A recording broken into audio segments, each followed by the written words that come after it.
Hello everybody, today we're gonna see how to add hyperlinks to your Canva design. First, open Canva and select the design you want to add the hyperlink to it.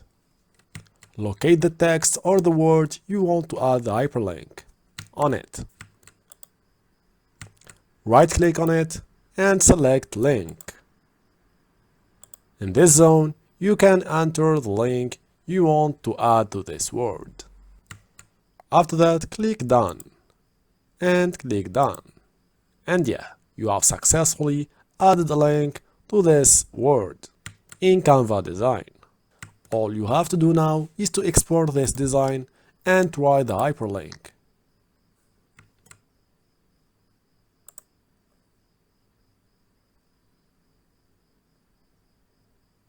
Let's see the result. And yeah, the hyperlink works successfully in Canva. If you like this tutorial, please subscribe to the channel, like the video, and peace.